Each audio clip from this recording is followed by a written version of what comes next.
Assalamu alaikum wa rahmatullahi ta'ala wa barakatuh.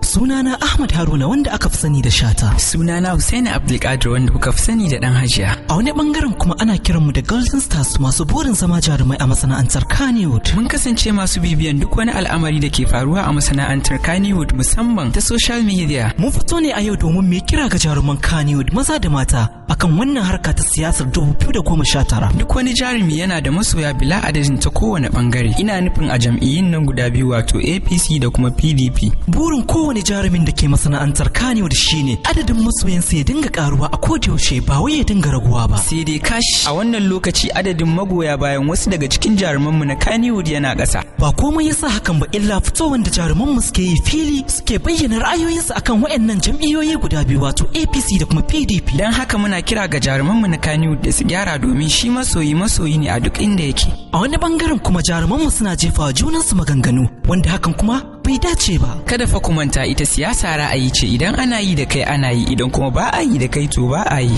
To don haka me zai sa mu tada hankulanmu bayan kuma gabaki ɗayan mu ƴan uwan juna ne? Mu kwantar da hankulanmu sannan kuma mu yi addu'an samun shugabanni na gari. Idan muka yi haka to tabbas rayuwarmu za ta inganta sannan kuma martabar masana'antar Kannywood ta kowane bangare za ta gyaru. Don haka jarumai ku haɗa kawunanku domin ku wanzar da zaman lafiya a tsakaninku.